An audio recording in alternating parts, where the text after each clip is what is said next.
ready? Here we go. Wave, everybody. Come on, join me. Oh, Joan, I like that. Oh, I like that.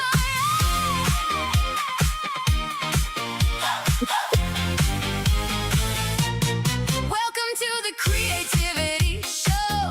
I'm a drummer too. A live hour, let it flow. Unscripted words in a velvet ring. Velvet ring. Savvy minds on the line, they bring. You're the savvy minds. Producer and host in the glow. I'm glowing. AKA Radio Red. Let's go. Tell me what it is that sparks your fire. What keeps you moving? Here we go. Higher and higher. The Creativity Show. Okay, enough of that music. If I can, I'm the engineer for the music. Welcome, welcome, welcome to the Creative People Roundtable. Used to be Read My Lips, then it was the Creative Show, Creativity Show, the Creativity Spark Show. I'm just trying to attract attention all over the world. I'm thrilled to be here. There's no place else I would rather be on a Monday at 5:02 p.m. Eastern Time than here on my show. And I have three very interesting, very smart, very beautiful inside and out ladies whom I met, see, I used whom, at the National Publicity Summit a couple of months ago, and they've been waiting patiently and eagerly, I hope, to be on the show. So, ladies, I'm going to get us started, and let's see where we're going to go with this. And a shout out to Jordan Henson, our engineer, who's getting us on the Voice America Media Empowerment Channel today. We are, ladies, just wave one more time. We're live on LinkedIn, on Facebook, that's 2 waves, and on YouTube, that's 2 waves. So here we go. You are out to the world. It's August 10th. Where is the year going? I don't know. I think it's day 222 of the Gregorian calendar. And I don't know if you know, but we used to have the Julian calendar, and Julian had trouble with a couple of extra days to go with the tide. So if you had an October birthday a couple hundred years ago, in the first week of October, you might not have gotten to celebrate your birthday every year because he couldn't figure out how to get them. And along come Gregorian, and he said to his mother, not only am I going to be a pope, I'm going to be a creative. And this person named Radio Red's going to talk about me 1,000 years later on the show without any wires or cables. And she's going to say, wow. So he put in what we know as leap year. And all the October kids got their birthdays back. I'm an October kid. Is anybody else an early Libra? Anybody? No, I'm all. Oh, Joan, what's your birthday? September 24th. Oh, you're right on the cusp there, right? Right at the beginning. Yeah, I might not be balanced, but I'm fair. We'll leave it at that. Okay, here we go. So, ladies, I'm going to start. And when I call your name, wave, do something. Here we go. At the Creative People Roundtable, unforgettable stories take flight. Host aka Radio Red and her scarlet mic, live streaming bright. The longevity of creativity is our spotlight today. Courage, curiosity, and resilience are marking the way. Joan Rosenberg, PhD, wave hello. Sylvia Alvarez, wave hello. Ziglinda Ottmer, wave hello. Dr. Ziglinda, join us to share how creativity shaped their journeys with purpose and with care. Hear bold ideas, cool conversations, inspiration that's real, and discover what your own creativity may reveal. Now, I have a special gift for each of you, and Joan, I'm going to do yours first. So here we go, and I hope you like it. Joan grew up in St. Louis with curiosity quietly growing strong. By 9th grade, reading psychology for fun showed where she might belong. With tennis, racquetball, camp counseling, and outward bound in nature's embrace, Joan explored how challenge and personal growth could transform our human space. At the University of Missouri, counseling and teaching degrees came first, then a master's and doctorate in counseling psychology fed Joan's knowledge thirst. The Air Force called for her internship, then became a 10-year career, serving as a psychologist while helping others navigate challenge and fear. For 40 years, she's taught graduate psychology while guiding high performers to thrive, and 90 Seconds to a Life You Love helps readers' confidence come alive. When not exploring human potential, travel in Shanghai cards add delight. From Alaska toward adventures in Europe, Joan keeps new horizons in her sight. Joan, I hope you liked that. That was beautiful. Thank you so much. That's a wonderful gift. You're very welcome. And Sylvia, you're next. Born in Havana, Sylvia came to America at the age of 1. From the Bronx to warmer Tampa, a remarkable journey had begun. From Eastern Airlines to real estate, then mortgage lending became her stride. building 6 Florida offices before life turned the changing tide. Starting over led Sylvia toward housing consulting and a powerful new role, founding HEA to help families fulfill their sustainable home ownership goal.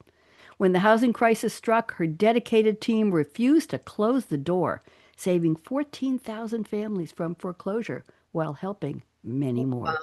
National Housing Leadership and HUD service amplified her advocacy and her voice, while 2 books transformed lived experience into courage, hope, and choice. Through It's Hard to Kill a Bougainvillea, I hope I said that right, her mother's remarkable journey lives on.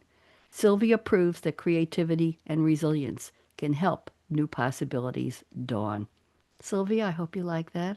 Beautiful. Thank you so much. You're very welcome. And Ziglinda, you're next. Born in, are you ready? She's laughing already. I haven't even started. Okay, here we go. Born in East. What you're doing. It's amazing. Totally amazing. In Okay. verse. Okay, hold on. I got to do yours now. Don't say anything yet. Born in Eastern Germany in 41, Ziglinda's journey began. Escaping with her mom at 7, raised in Hamburg, as freedom's new chapter ran. She studied in Hamburg and Paris, earning her PhD along the way. Then she and her family came to St. Louis for 1 research year, and they chose to stay. Through academia and psychiatric research, sleep labs became part of her domain, while clinical interviewing textbooks shared decades of knowledge in her brain. Then children's fables brought 7 family pets on a worldwide entertainment tour. Through COVID's toughest times, Ziglinda's playful imagination did endure. At 80, just losing her husband to 55 years, Ziglinda asked herself, what now? And rediscovered her curious younger self. Her book, Joyous Longevity, shows us how. Now she walks, makes music, travels, grows veggies among HOA-approved greenery. Yes, creativity has no expiration date, with 9 books and luscious pollinator scenery. Ziglinda, welcome. Oh, brilliant. Well, thank you very much. I'm not done. I'm not done. So gather round where the cool kids and the cool vibes sway as we map creativity today. akaRadioRed's energy is lighting the way. We hope to inspire you to live large, love life, and play. So, ladies, how'd I do? What do you think? Phenomenal. Just phenomenal. I'm glad. Beautiful. I'm glad. This is why I ask you for an origin story instead of your usual media bio. This is why I don't think anybody else asks you for that many details. don't. And there's a reason, because I want to give it back to you in a gift. I don't call these poems. I just call them rhyming introductions. And that's all I call them. And it's just my way of honoring who you are and how you came to this place in your life and how you came to meet me and why I was interested in having you on the show. Show's over. We're done. I'm ready to cry. No, it's fine. We have more to go.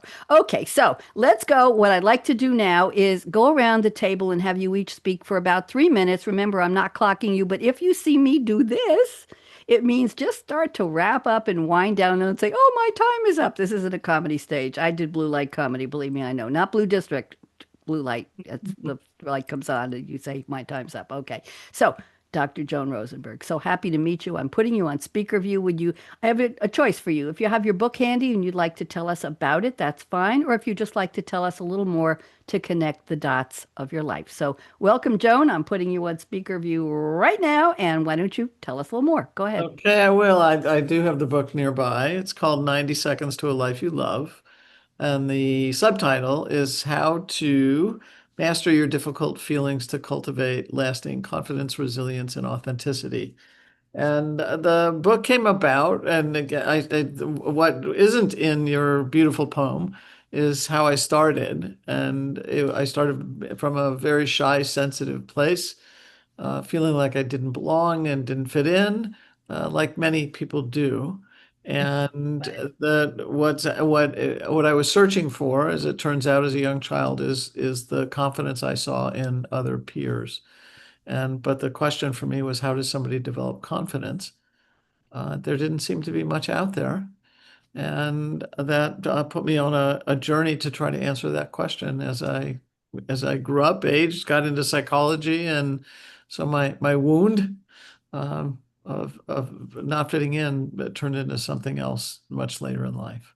Were there any landmarks along the way you could share with us that helped you get to that point? Uh, well, I mean, certainly I I feel like I lucked into a program. So you referenced a counseling psychology degree in my master's and actually the bachelor's.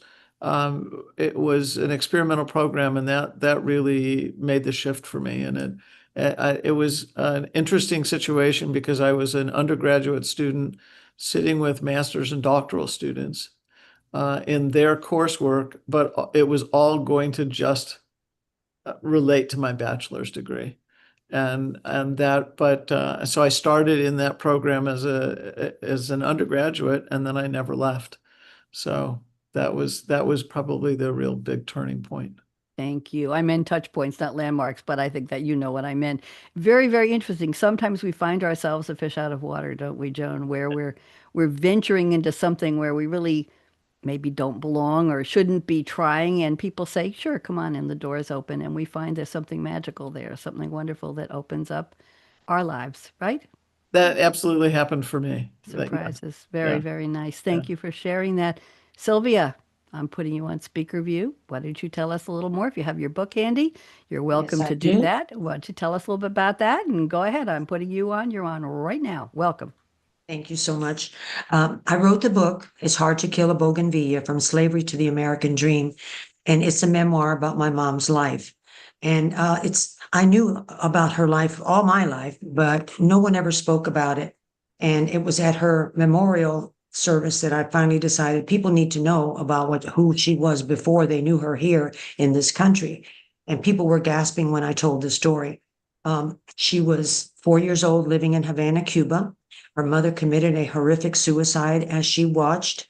Her father goes into a deep depression and abandons her and her little sister to a neighbor that owned a rooming house. And a rooming house is no place for a little girl. So there were many times that she had to go hungry, and she devised a plan. She found a tin can, rinsed it out, and had her little sister she brought her in as her partner in crime. There was a little dog next door who was, back then they didn't have dog food, and people would just give them scraps. So they would see that little dog was getting scraps, and my mother would get the little dog. His name was Poochie, and she'd run and antagonize the dog until he chased her, and then her sister would scrape the food from the dog's bowl into the tin can. And I was reminded as I was preparing for her funeral service when the phone rang, and it was a gentleman. He said, "Are you Cello's daughter?" I said, "Yes, I am." He says, "I heard she passed away, and I wanted to call and give you my condolences. And I'm alive today and got to know my family because of her."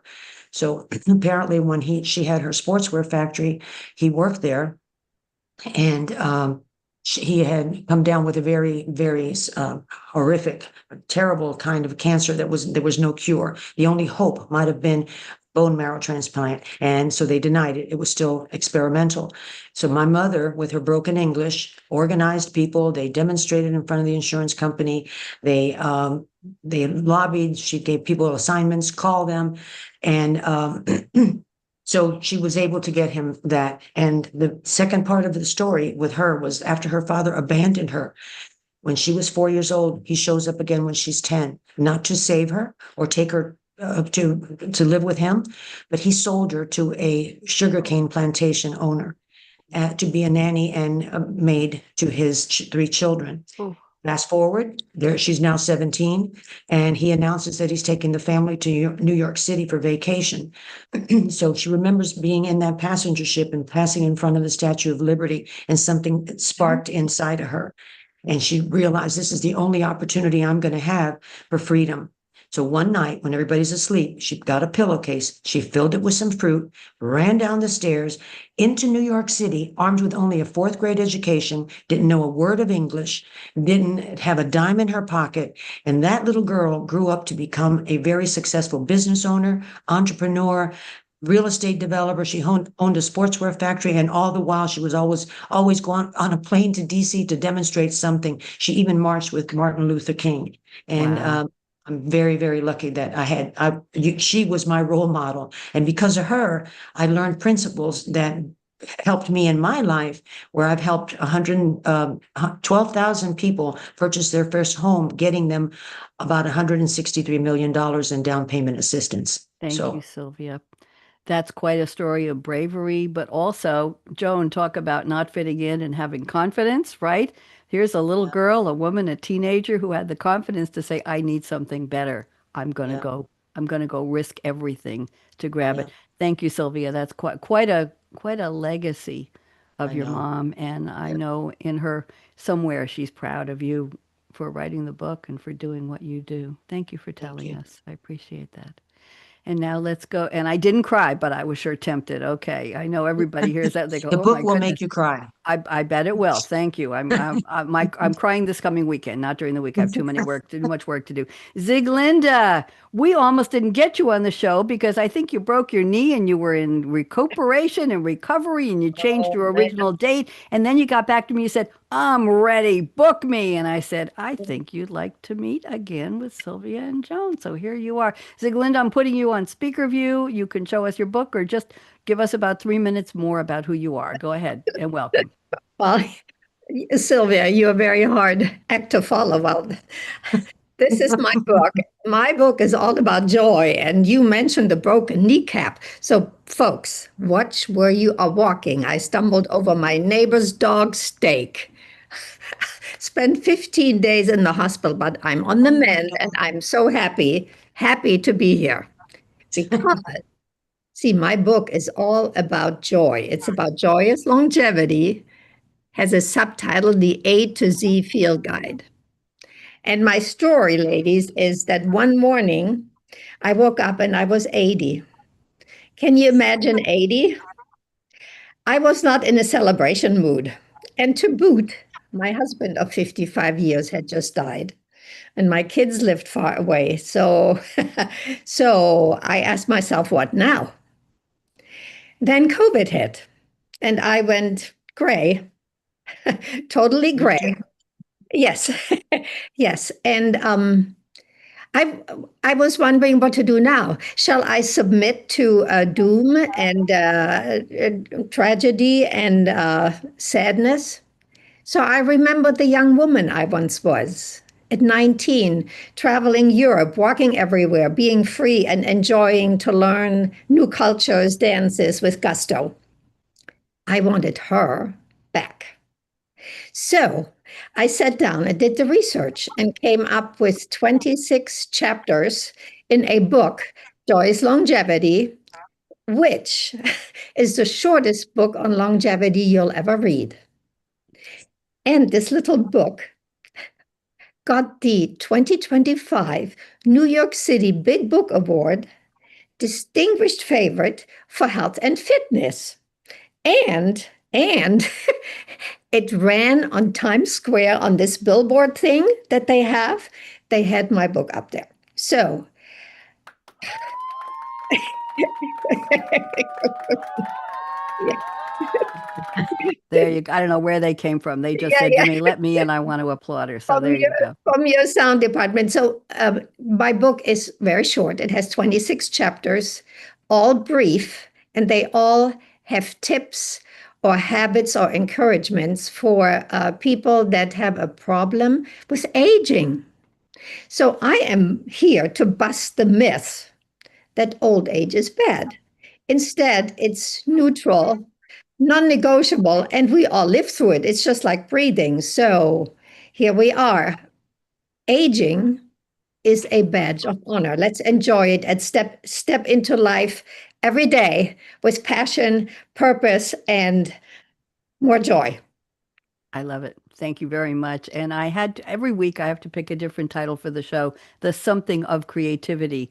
And I picked the longevity of creativity Oh, in honor of your book, Ziglinda. I had thank you. many choices, ladies, but I thought I haven't used that word yet on my show, and I've done hundreds of these. So that's the one I picked. As soon as I said the title in the beginning, Ziglinda went, yeah, I know you're talking about me. Yes. Ladies, wonderful introductions. What I'd like to do now is I've asked each of you to please send me a fictional quote from a character in a movie or a TV show or a song lyric. And I've done a little research on those quotes, and I'm going to read your quote, Joan. We'll start with you. And I'd like you to tell me what this has to do with your creativity. So let me just read your quote. And you have a quote from Rafiki, voiced by, I believe he's passed away, Robert Guillaume. This was from Disney's The Lion King, 1994 classic coming of age story film. He voiced the wise old mandrill Rafiki, bringing the shamanistic character to life with his own distinctive voice, which he developed using different accents, including a Jamaican one, to create a unique sound for Rafiki. Now, how is that for creativity? And what's interesting, Joan, I'm not sure if you're aware of this, is that The Lion King was conceived during conversations with Disney executives, and several writers submitted treatments. And original director George Scribner thought of it as a nature documentary film, not a fantasy film like the one we ended up with. That's what it was supposed to be. Somebody named Roger Allers joined as co-director, and he was part of the animated Disney film story department. So you can see the creative development. Yeah, The yeah, yeah. plots, many inspirations include William Shakespeare's Hamlet. Interesting. So here is the quote Joan has selected, and this is very well known, and a lot of people use this on my shows, Joan. So Oh, it's very interesting. popular. Oh, yes, the past can hurt, but the way I see it, you either run from it or learn from it. That was not my Rafiki voice. I don't know how to do that. Joan, I'm putting you back on speaker view. Rescue me, please. Tell us, what does this have to do with your creativity? Go. Well, out of pain, out of feeling, I'll say it that way. It's probably the best way to say it. Out of pain came my own creativity. It put me on a lifelong search. I also had another question that I was dealing with that related to pain, and that was as I got into my professional life as a psychologist, it was the question was what made it so difficult for people to deal with unpleasant feelings. So again, out of pain, I was prompted to notice and to stay aware in all the engagements that I had with people that I was consulting with, and found that there were clear steps then to confidence.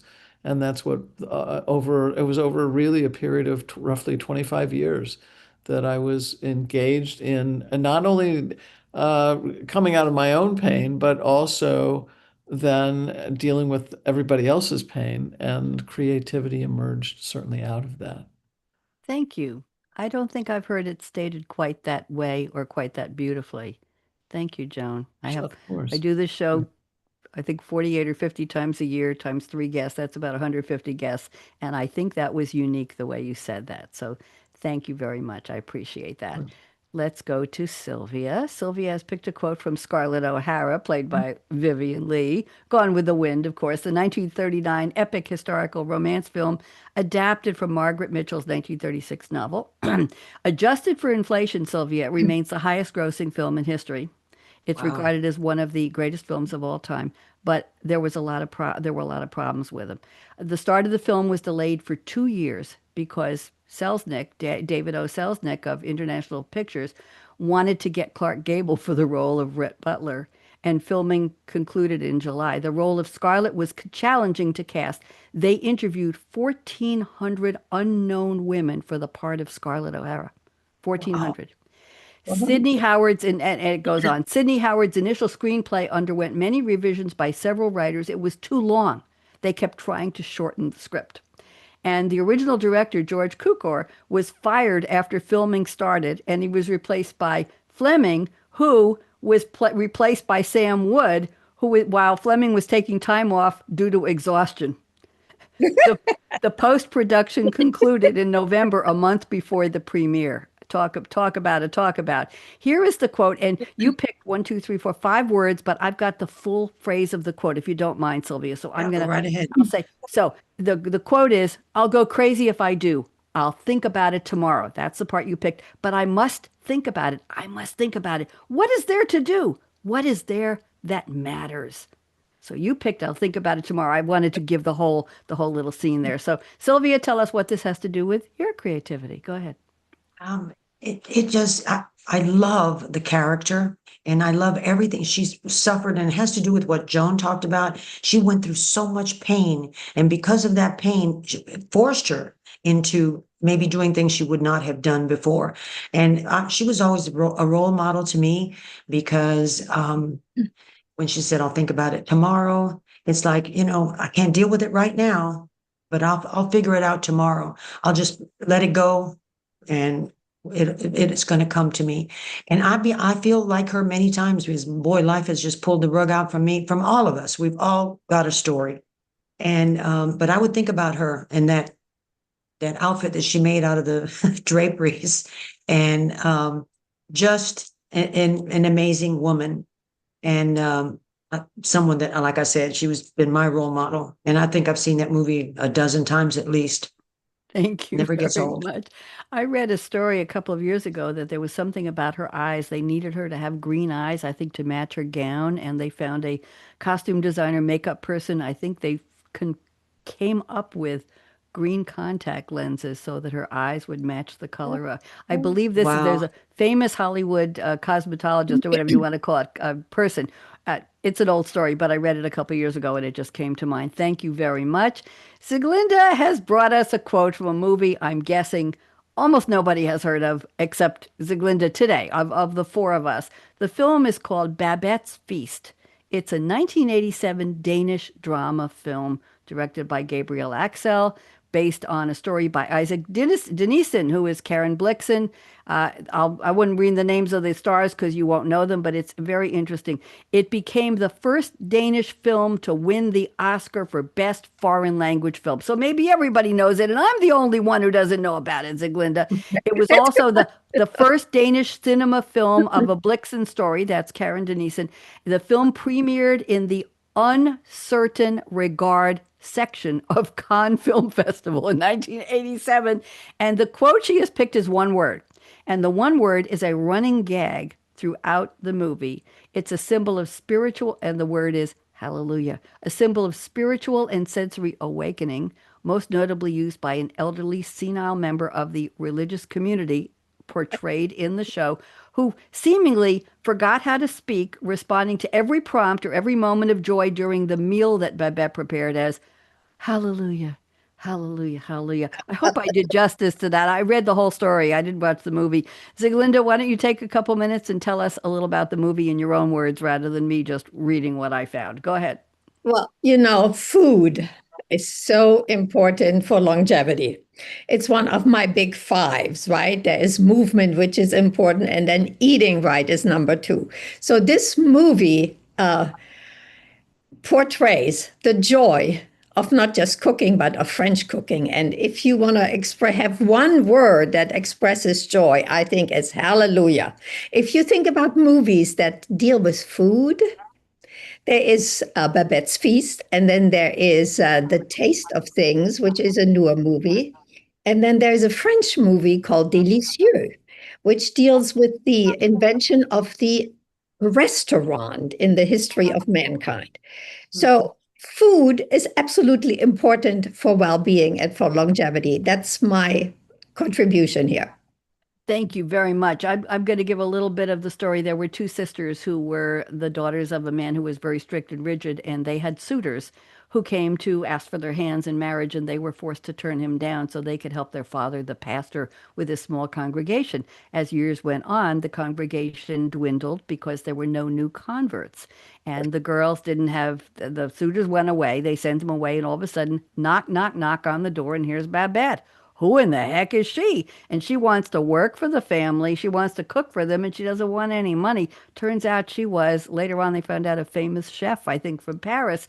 And she starts cooking, and the people in the congregation is like, oh, we're austere. We're not allowed to have joy with food, right? Right, Ziglinda? We Yeah. can't smile. We can't say, wow, was that good? I'll take another plateful. They have to resist the urge to enjoy their life.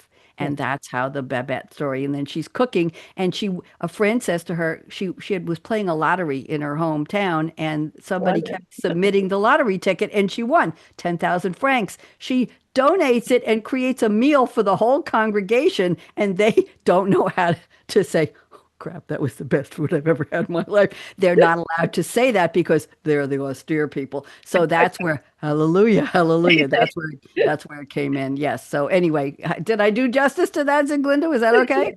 They even had wine with the meal. So Yeah. more hallelujah. More hallelujah. Yes, yes. And she said, well, that's what it would cost me where I came from to put on a meal for 12 people. And that she spent the whole lottery winnings, 10,000 francs on the meal for these people. So there we go. Babette's feast. Very well stated. Thank you, ladies, for the quotes. Very, very interesting. And I'll tell you that on my shows, I used to have people send just famous quotes.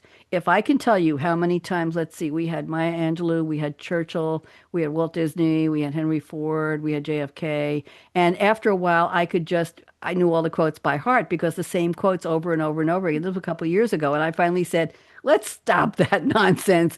Pick something, a movie, a song, a TV show, a fictional somebody in something that's all made up, and all of a sudden it got to be more fun for me, and I think for the guests as well. But I do have some people say to me, oh, I'm too busy, I'm working too hard, I don't watch movies, I don't watch TV, and I certainly don't listen to music. So I have a list of 100 quotes I've collected, Joan, and I send them a list. I say, pick one. Pick one.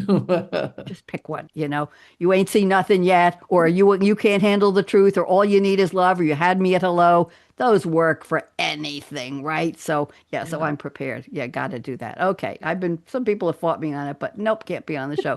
So let's go to our creativity roundtable here. This is why it's a real creative people roundtable. So I'm going to pick one of your creativity statements. We've got a lot of time. We are way ahead of time. I don't know how we've only taken up 32 minutes, but we have plenty of time here. So ladies, settle in. I'm going to read my prediction show is Wednesday. I'm going to read one of your creativity statements, Joan, and I'm going to ask you to unpack it. Just take a couple minutes and unpack it. And then I'm going to open it up to Ziglinda and Sylvia and ask you two ladies, did it resonate with you? You don't have to agree. You could disagree. You could say, nope, I don't feel anything, doesn't mean anything. Or you could say, yeah, that's me. So let's turn this into a roundtable conversation. I will call on you so we keep it orderly, but you could always, I tell people, don't raise your hand, just wiggle one finger at me. As long as it's not the middle finger, I don't respond to that one. Lady has to be a lady. Okay, so Joan, I'm going off script here. Joan, your number 3 is what I want to focus on to start with because we're talking about the creative writing process. All 3 of you are writers, so let's talk about how this happens. So Joan says, writing for me is translating the insights into practical information for other people to use. When the insights come, I write. Often, I capture them first on scraps of paper, handwritten, then I move them to typing computer documents. How and where I gather this is one of my challenges. They're in notebooks, journals, electronic files. As I locate my musings on paper, I'm doing my best to centrally locate them in digital Word documents. I tend to write in the morning or evening, sometimes late at night, at my desk in my office. I write in the quiet, very rarely with music playing. That's a lot, Joan, and I'm sorry I put it all together, but it was fascinating to me. So let's start with you talking about these scraps of paper. What kinds of ideas come to you? Why do you write in the morning or the evening? And just give us more, and then we'll see what Sylvia and Ziegler have to say. Go Well, ahead. I happen to have it's less like show and tell, because if I open up my book, I can even show you napkins that I've written. Yeah, yeah. I love it. And here's another one, right? So I can, if I even go through my book, I can show you where I've just added more and more I love it. things to this. You're another first. Nobody's ever shown me a book with that kind of inserts before. Nobody ever on my show. Wow. Okay. So when things come, part of it is actually what ended up happening is I started to teach, and I've been teaching graduate school alongside the entire time I've been a psychologist, seeing and consulting with individuals or groups or corporate. And what I would have to do, what I learned to do, there were 2 things. One is I learned that early on in my career that one of the things that was important to do was to help a student learn how I thought. But what that taught me to do was to listen to what I was saying. And sometimes things would come to me, and the thing I could just first grab was whatever was nearest. And whether it was as you saw, the napkin, notebook paper, whatever it was, I was capturing what it was that I could remember that I said, or I would take pictures of what I was putting on the whiteboard. But I have not translated all that material yet digitally. And as a consequence, that's my big challenge is really trying to make that happen, is to bring it all together so that I can draw from all of it to write more. I love it. And I have a quote from a famous musician about that. I won't read right now because I want to go around the table, but I used to joke that I've been divorced many years, and I used to joke that my memories are on little cocktail napkins from bars where I met men who gave me their phone numbers. And matchbook covers too. Oh, that goes way back, kids. Don't worry about it. That was long ago. Now it's all, never mind. It's all on the phone. Okay, Sylvia, any of this resonate with you about putting notes somewhere and capturing them? Absolutely. Talk to us. Tell us Abs- more. Tell us. Absolutely. I've done the same thing. And I'm like you. You're more organized than me because I have stuff everywhere. And it just depends. If you hear something or you say something and it's profound, I grab whatever I can to make sure I write it down. Ziglinda, how about you? Oh, I agree totally, Joan and Sylvia. What I do, I get ideas when I walk because I feel like ideas sit in the universe and then they come to me. So on my walks, I take a pad of paper and a pencil, and whenever something comes, I write it down. And when I do, then I'm free to receive another one. And when I get home, you know, if they sit on the pad, they are not worth anything. So I try to get in the computer the same day for my chapters, wherever it fits. And it may not fit in the present thing that I'm working on, but totally same process. Except Yeah. late at night, I sleep. I don't do late night. I do early morning, but at night I just sleep. Sylvia, what time is your best writing? Taking bits and pieces from all of your statements, but let's get them over now in terms of time of day. Sylvia, what's your favorite time of day to write? I think early morning. I'm more creative in the mornings. I'm a morning person, so I'm much better in the morning. Late at night, I'm like Ziglinda. I crash. I can't. I'm not coherent at night. I'm an overnight person sometimes. I Uh, decided about 8 years ago I wanted to write a romantic comedy play, and I had no idea what to do. I didn't know why. So I went online and I found a free downloadable, it was a Word document on how do you structure it, what font do you use, how do you line the letting between the lines, how do you set up the scene, how do you define the characters, how do you go from act 1 to act 2, act 3. And I just took the document and I put it on my Mac, and about 2 days later I started writing, and I wrote from 1 to 4 in the morning for 3 nights. I had a full-time job, Wonderful. and the play was done. It was done. wow. And the characters spoke to me. They told me who they were, where they'd met, what they looked like, what they sounded like, what they liked to eat, what their history was, what their jobs were, what their preferences were, everything. I was a channel. Sylvia, I just sat here and it just came to That's me. happened to me. It, That's happened to me. I don't know where it comes from. I It don't happened to either. me with a poem, a song. Yeah, I don't we're know going to where it get to your came from. poem. Don't talk about your poems yet because I got that teed up. Okay, But okay, yes, I got something special for you. But what I wanted to okay. tell you was I was producing and hosting a couple of TV shows on Long Island cable TV. So I went to my friends in community theater and I said to them, would you act out my play? Can we make a recording? And they said, listen, we're involved. They're all full time working in something on Long Island. I said, I won't ask you to memorize. I'll put up there were three actors. I'll put teleprompters in front of you where nobody, you're going to sit in an empty studio with a green Wow. curtain. It took place starting in a cab in front of Penn Station, and they were meeting from a dating site where they had a bunch of numbers. It was like, are you XWY.93AO? Whoops.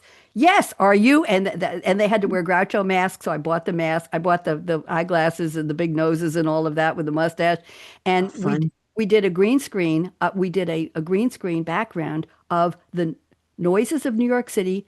I had a digital version of a cab with the door open and then the door closed. It was as though they were really in the cab, and they did the play. We recorded, I became director and coach and everything. I'd never done anything like that before. And I had a couple of extra actors, so we did two versions. I'll send you all a link. It's on my Vimeo Oh, I channel. And would then love to see that. we had to edit it down to 26 minutes to run in my time slot, which was a 30-minute time slot. You got to leave room for a couple of PSAs in there. So I'll send it to you. But it was just, I did two more shows like that, but it was just Wow. What an Wow. experience, but it came. Now, what I want to read to you about that statement that you started, now you see how the roundtable works. Joan, this is for you and for everybody. And by the way, a guest on a recent show told me he writes little notes on the back of restaurant receipts if he gets an idea when he's out to dinner. He writes on the back of the receipt. That was a new one. Okay, here we go. David Byrne, who was the former frontman for the Talking Heads music group, he was on a podcast hosted by somebody named Stephen Johnson, and it was called How Ideas Happen. What a great name for a podcast. And he said, here we go, and this is going to resonate with all of you. Sometimes I have just the title of a song that comes to me, and I write it down.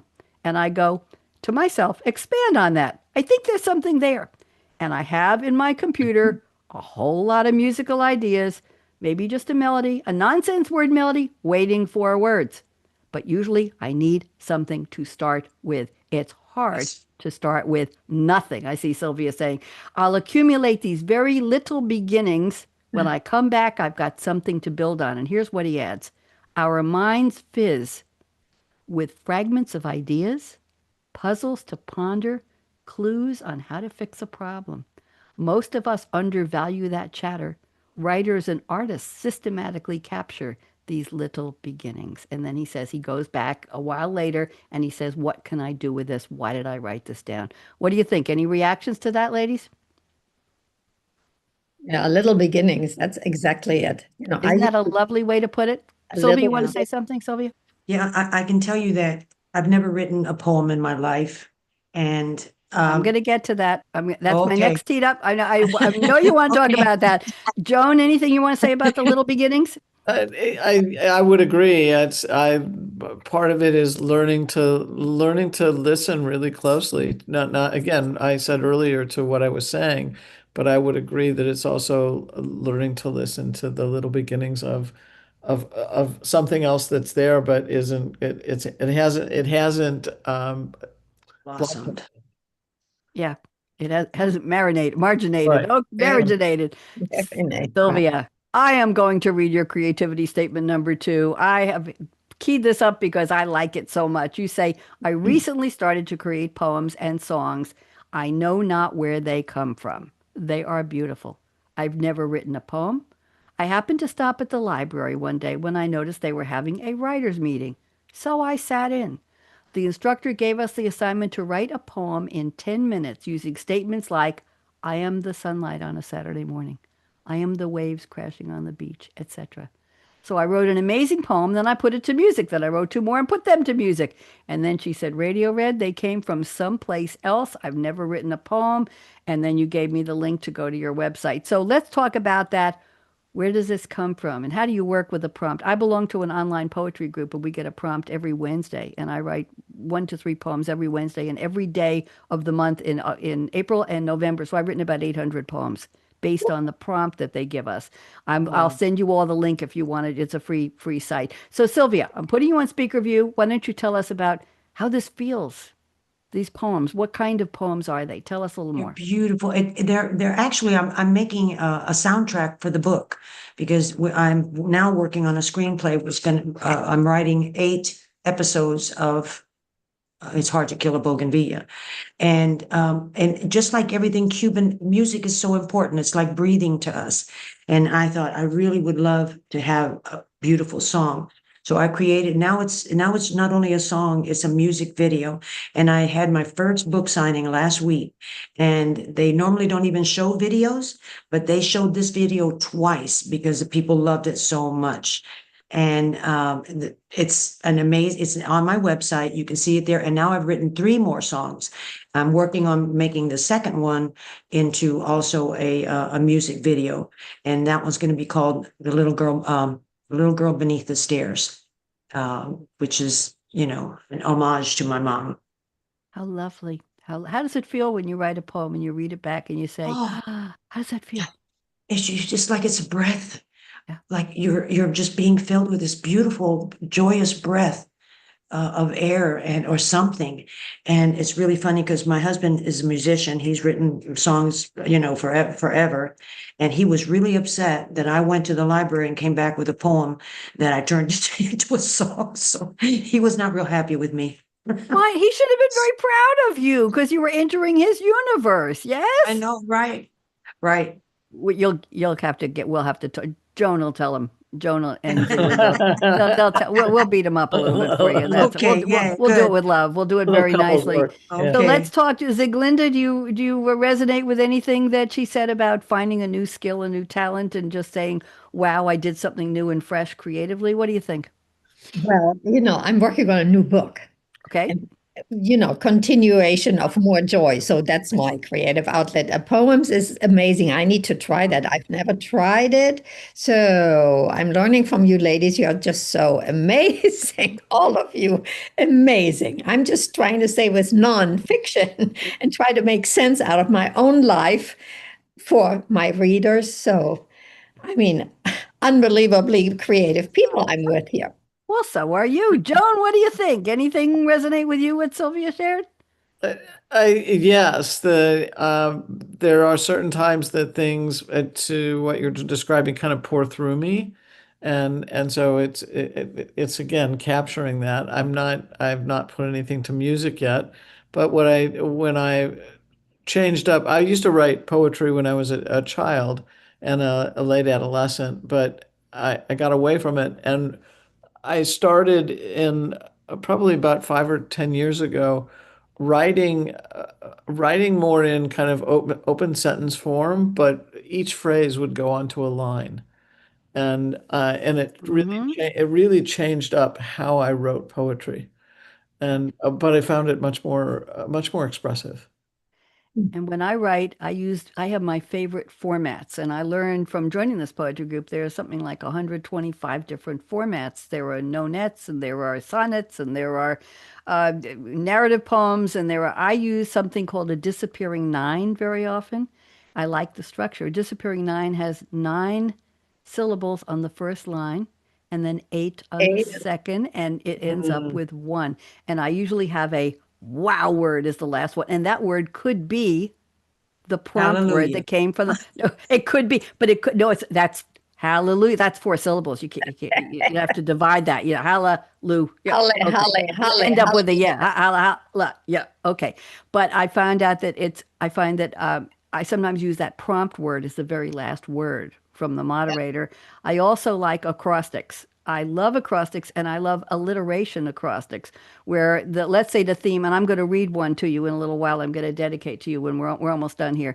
I like to take the letters of a word. The prompt might be, let's say, summer, it's summer, ITSSUMMER, and then I give a word that starts with each of those letters. And when I post it on the site, I highlight or I bold that letter. And sometimes I do an alliteration where I'll have 3 I words and then T for it's, 3 T words and then 3 S words. And I have a blast. So I'll give you a little trick if you're interested. You go on whatever your web browser is, you say verbs with V, nouns with C. And it will, Mm. people have created entire PDFs, charts of words. And you'll say romantic words with L, or you'll say angry words with W. And you'll find these charts in PDF. You double click on them and say, oh Wow. my God, there's 25 W words in there. And it's like going shopping.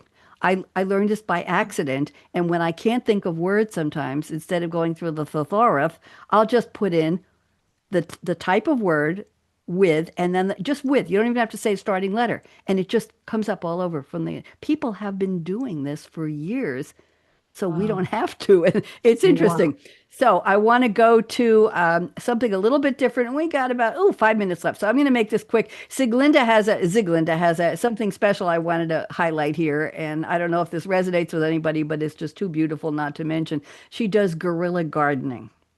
She does guerrilla gardening of edibles among HOA approved shrubs. If you live in an HOA community, you know there's certain things, trees you can and can't, and certain shrubs you can and can't, and certain decorations. And my novel is about that. I'll tell you later. She plants eggplants and tomatoes and shishito peppers from seed. She cultivates a pollinator garden, which is popular with the bees, the butterflies, and the moths. She grows arugula, basil, chives. Her favorite flower is iris. She feeds hummingbirds with the natural nectar of salvias and cupheas. She intersperses edible plants with homeowner association approved shrubs, and iris are deer resistant and summer pop. Anyway, beautiful. So gardening is another way that some people are creative with their gardens, with their kitchens, with their living rooms, with how do you decorate your office? How do you dress? What's your brand? This is my brand. I go to the supermarket looking like this. I have little red boots from my drummer days and a red flower and a black dress and a jacket. And I don't care if it's 110 degrees out. I look like this all the time. And when I go in, they know who I am. They might not want to talk to me, but they know who I am. So, Ziglinda, just take a minute or two and tell us about your love of gardening, and then we'll see quickly a yes or no from Sylvia and Joan. Go ahead, Ziglinda. When you love something, you get creative. And I think that's one thing we have not touched upon about love. Love gardening, you love what you're doing. And when you do, you become creative, Mm-hmm. And right? how did you decide to make this garden, and how much space do you have? Tell us. I don't have much space and the deer eat stuff, so I adjust to the deer appetite. Right now I have squash, summer squash growing. Looks like an orchid garden. It is huge, and I think the seeds were dropped by birds. Oh, Well, I'll be darned. I have to tell you that I have a Wi-Fi bird feeder on my lawn. I can see her from my office window. And this year, it's been there for 3 years.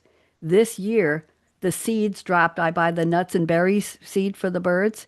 Uh-huh. And this year, the droppings into the dirt, it's got little creative bricks around in a circle underneath this. It's a little insert on the lawn, basically.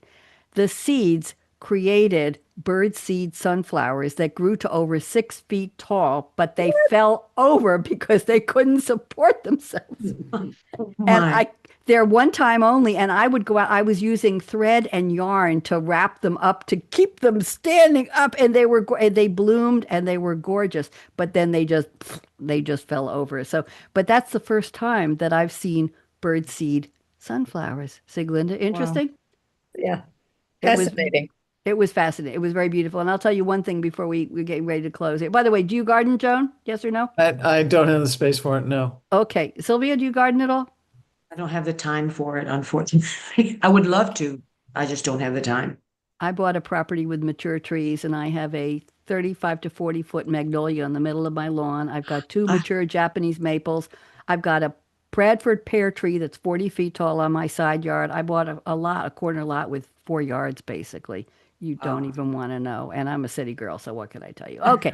So, no, I lived in Durham and I lived in New Haven and I've lived all over the country. Okay. So, what did I want to do now? I want to read you some quotes, some interesting quotes. And ladies, if you can, stick around afterwards and we'll talk. We've got about 3.5 minutes left. So, quick quote from Lucy Maud Montgomery, who wrote Anne of Green Gables. Chapter 19, I love the title of this. Talk about alliterations. A concert, a catastrophe, and a confession. Is that a good title or what for a chapter? A concert, a catastrophe, and a confession. And she says, something, this is for you ladies, something just flashes into your mind, so exciting, and you must out with it. If you stop to think it over, you spoil it all. Isn't that a fun quote? Okay, now one more I'll give you from Rapunzel. This was Tangled, a 2010 3D computer animated musical adventure fantasy comedy film starring the voice of Mandy Moore. And she says, venture outside your comfort zone. The rewards are worth it. Okay. And now I'm going to dedicate a poem to the three of you. I wrote this on July 24th, 2024, almost 2 years ago. And the prompt that day from the moderator was night shift. Write a poem about night shift. So I wrote an acrostic, NIGHTSHIFT, and I'll nod when I get to each letter. Okay. This is dedicated to the three of you. Never quite really at rest. It's the life of a creative. Going, gripping, gyrating, growling, groaning, growing. Highs and lows flowing on a mental Mobius strip. The days are the nights are the days again, shifting off and on, into and out of gear, hoping for unique brilliance even once. It's a calling, command, curse, roller coaster. Finding eureka, euphoria amid frustration, fears. Thus is the life of the creative.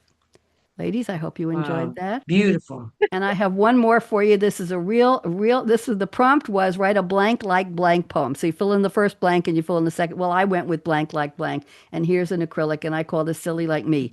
Believe in love always. Never kiss a leprechaun in a kayak. Every boat's like a nervous kangaroo. Okay. That's a straight acrostic where each word is BLANKLIKE. Yeah, okay, you got it. Okay, we have just about a minute left. Let's close out. Ladies, stick around. So in 2010, I closed my show with the top 10 tips for women. I even read this when I have male guests on, and they love it. This was a quote that is 10 years before its coming of time and before the movie. The statement was, aspire to be Barbie, the biatch has everything. And the movie hadn't been made for 10 years. There Wow. we go. Okay. It wasn't made until 10 years later. And here's the final closing, ladies. Life is short. Break the rules. Forgive quickly. I'm still working on that, Joan and Ziglinda. Maybe I need some lessons from a therapist. Kiss slowly. That one I know. Love truly. Laugh uncontrollably. Ladies, laugh with me. One, two, three. Don't hurt yourself. I don't have laugh insurance. And never regret anything that made you smile. Final words. Work like you don't need the money. Dance like no one's watching. Sing like nobody's listening. I didn't sing today. And love like you've never been hurt. We all have. Let your heart regroup, regrow, regenerate. Learn to love again. Money talks. Chocolate sings. La. There, I had to get that out. And thank you. Last but not least, I stole this line from somebody years ago. Thank you for turning me on. Let me find my outro music here before we go. And here we go. Creativity Dance with me. alive hour, let it flow. Oh, Joan, you're really going. Unscripted I love words it. in a velvet ring. Savvy minds on the line they bring. Producer and host in the glow. In the glow. AKA Radio. Radio Red. Let's go. Tell me what it is that Sparks your fire. What keeps you moving Higher and high. Wave goodbye. Here we go.